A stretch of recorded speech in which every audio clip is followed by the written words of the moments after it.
Pam Bondi is, without a question, qualified to be Attorney General. She's been a prosecutor for 20 years in Florida. For 8 of those, she was the Attorney General of the state. That's a very big, very complicated job, and that level of experience is on par with or better than most United States Attorneys General that we've seen over the past 50 years or so.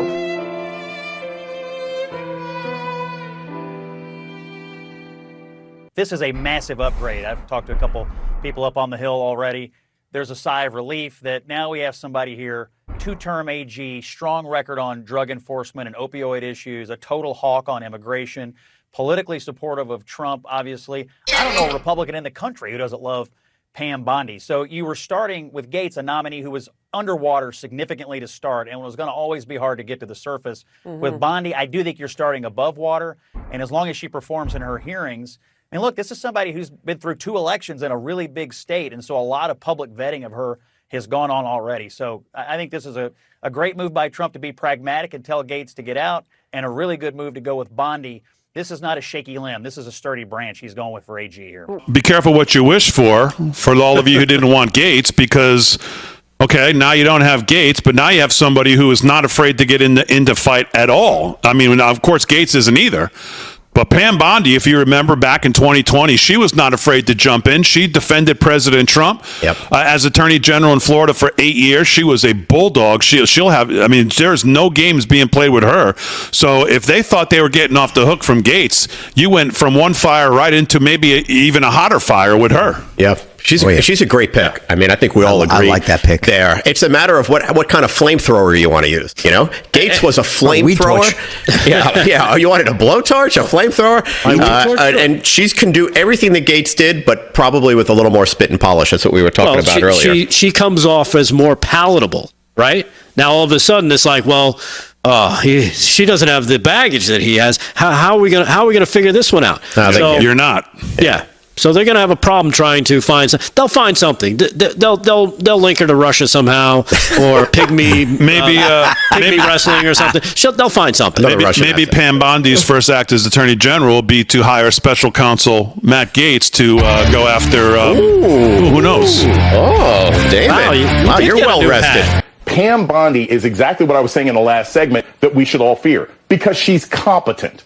We may not agree with her ideologically, but she actually knows how to do this job. So if anyone on the Democratic side or anyone who cared about liberty or justice was thinking, well, maybe Matt Gaetz will screw this up and that'll give us some time. No, Pam Bondi knows what she's doing. She knows what she's doing about immigration. Remember, Florida is one of those states that's been very aggressive about migrants and deportation and moving people to different states and everything else like that. Florida has enacted all sorts of rules and laws to curtail students and what they can do on campuses and finding legal justifications for manipulating education money. She is a dangerous and effective pick, and that's frankly worse than what we would have got with Matt Gaetz, even with the deplorable moral background that he has.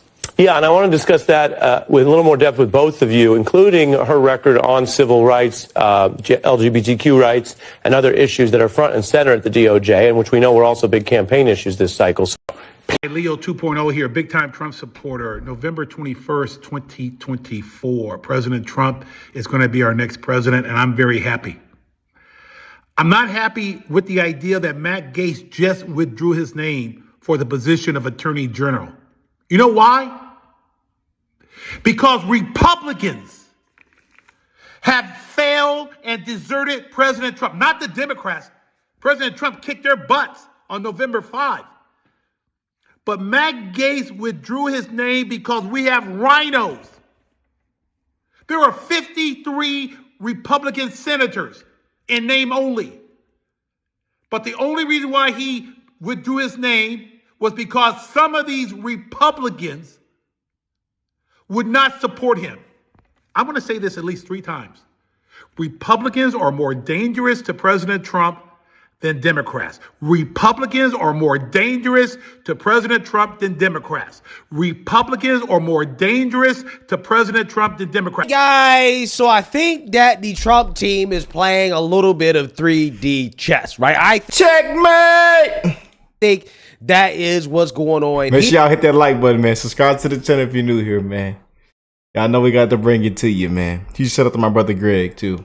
Here, because just hours after Matt Gaetz announced that he would be withdrawing his nomination for Attorney General, President Trump has picked a new nominee, and that nominee is Miss Pam Bondi. And it was fast. Can we admit it was fast, man? You know, it was fast. Checkmate. And there's a comment that I saw that I really liked. I'm going to read it out. It says, Matt was the bait Trump needed to fully unmask the rhinos. And I'm also read this comment as well because I'm pretty sure everybody's like, yeah, this comment needs to be said out loud. How long before they accuse her of sexual assault? Hey, I said it, y'all. I said it now. Yes, indeed. Who was Attorney General of Florida from 2011 to 2019 when Rick Scott was governor of the state. Now, I'm going to read a little bit about Miss Pam Bondi and why I think that this pick is a great pick, because this honestly might have been the pick, okay? And the Matt Gaetz nomination may have been a litmus test, right? It may have simply been a test to see who are the snakes in the swamp, right? And I've seen a lot of y'all comment that on my previous video we did breaking the news about this pick, you know, that we did yesterday. So a lot of y'all said that in the comments, man. And the snakes revealed themselves to be no other than Mitch McConnell, which is no surprise, okay? And his team of hooligans, Lisa Murkowski, and, you know, the typical swamp monsters, okay? But there are enough swamp monsters to be a thorn in the side to the Trump agenda, right? That has been revealed with the Matt Gaetz nomination. And like I said in my initial reaction video to Matt Gaetz withdrawing, that the swamp better be careful. They may end up with somebody that not only has more experience than Matt Gaetz, but also has the same attributes that the president is looking for in the attorney general, the same attributes as regards to why he picked Matt Gaetz in the first place, because Matt Gaetz is ferocious. He's a fighter. He's America first. And that's exactly what Pam Bondi is, except she has more experience. Okay, and I actually want to play some clips here of Ms. Pam Bondi, not only from her time as Attorney General, but also from her time defending the president from the impeachment hoax that was waged against him by the Democrats. Take a look. Well, I was a prosecutor. I was a homicide prosecutor for 18 years. I was Florida's first female Attorney General, and I was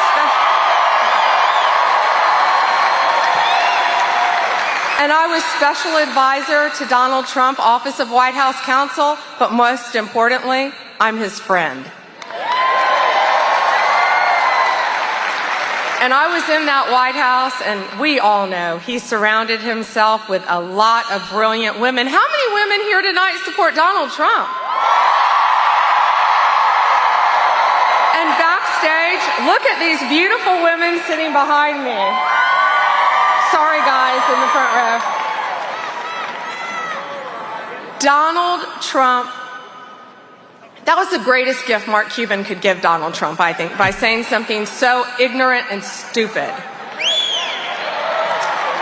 So I have a message for Mark Cuban from all of us here tonight. Underestimate us. This is going to be fun. These criminals made one very big mistake. They wound up in Polk County.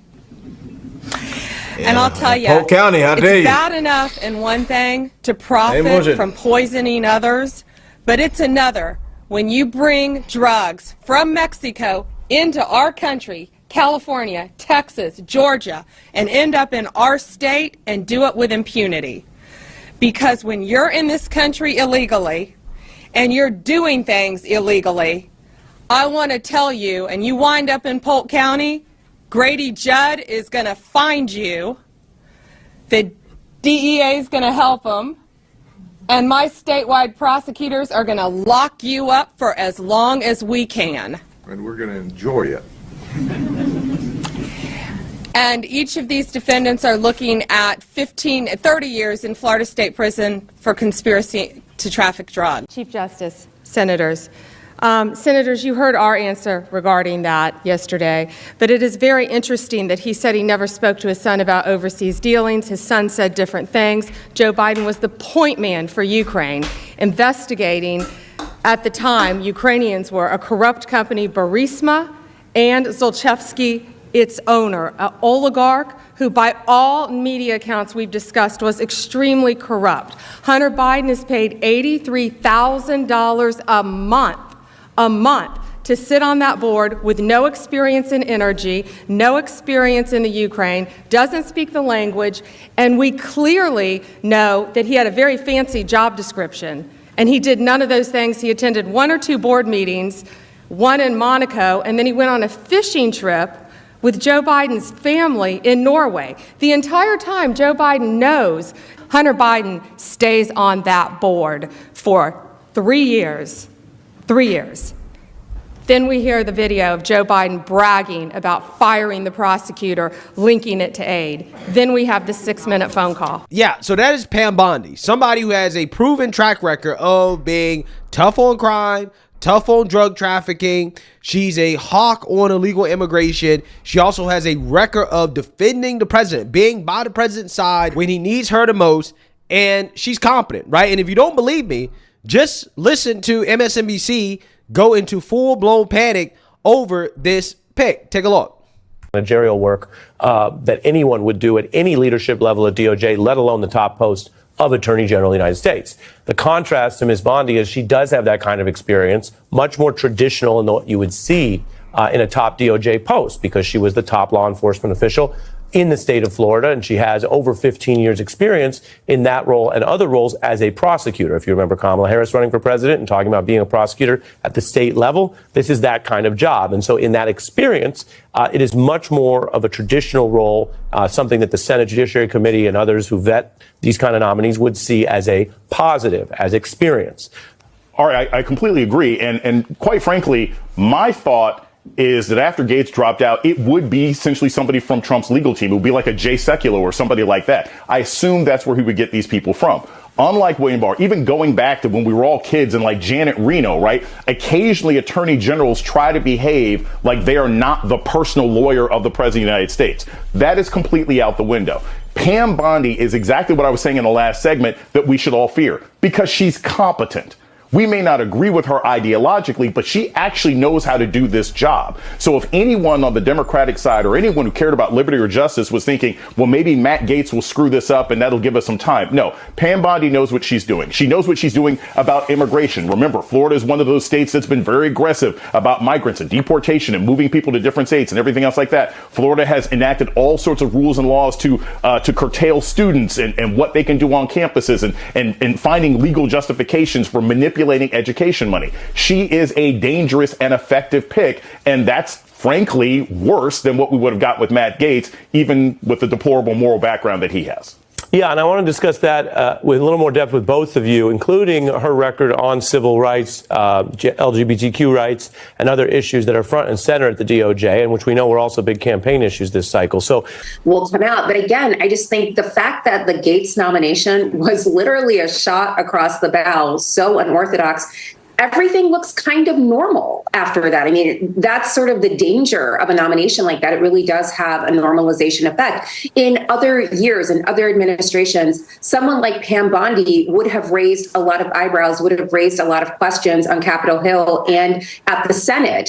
Now, hard to say, given how completely unorthodox and what the alternative might have been. And, with the prospect of recess appointments looming out here, like something the president might call on the Senate to do, to absolutely abdicate its advice and consent role, I think that's a real fear that she looks plausible. And if we don't go along with it, we might have our entire role completely stripped from us at the behest of the president. And so, again, I think these are not normal times. This is not a normal situation. Yeah, so I don't know about you guys, but I'm sold, right? MSNBC sold me, okay? When they came out here and started talking about how dangerous she is, how competent she is, I said, you know what? She's a good woman, right? She is the woman for the job. She may have been the pick, okay? Because as the propagandists were stating on MSNBC, Trump putting up Matt Gaetz kind of is a test, right? It's a test to see how far are the Republicans in the Senate willing to go to confirm Trump's appointments, right? Who's willing to stand against the president and who's not, right? And we can already see that Mitch McConnell and his gang, okay, they are willing to push back. So in the case of Pam Bondi, who, I'm not sure if she would have had any issues getting through the first time around, right? If he had nominated her initially, she definitely is not going to have any issues now, right? Because a lot of them are just going to be relieved that, okay, it's not Matt Gaetz. All right, I guess we can settle for Pam Bondi. Who knows? Again, if she would have been picked initially, they may have pushed back, okay, because of her strong defense of the president, right? They don't like the fact that she has a history of defending the president, and that could be an issue with some of these establishment Republicans, right? They might have an issue with that. So to basically guarantee that he gets the person that he wants, he may have just put up Matt Gaetz as essentially a decoy, okay, and to bring out the knives, okay, see who's against you already, right? See who's willing to play along, and then put up the real nominee, okay? And it's going to be much easier for her to get through, and now the attention is going to be placed on other people like Tulsi and RFK and others. I think that's kind of what the plan was, right? I think that's kind of where the president was going here. And, hey, I think Matt Gaetz will have some other position, right? If he chooses to really leave Congress, right? If he really doesn't want to be in Congress, I think that he will probably help the president in some other way that doesn't require the Senate to confirm him to some cabinet. So, yeah, I mean, it's all good, right? It's all good, okay? I think that she's a great replacement for Matt Gaetz. If anything, she actually has been an attorney general before at the state level. She's definitely somebody that has more experience. Even though she might not be the bulldog that Matt Gaetz is, she's still a bulldog nonetheless. And her experience may actually make her more effective than Matt Gaetz, because there will be a steeper learning curve for Matt Gaetz. Obviously, he's smart enough to overcome that learning curve, but I'm just saying, having somebody with that type of experience already, the one thing they can't say is that she's not qualified, right? They cannot say, well, she's unqualified, right? Which is what they've been saying about all of Trump's appointments, even though Biden's cabinet picks, none of them are qualified for their positions. But anyways,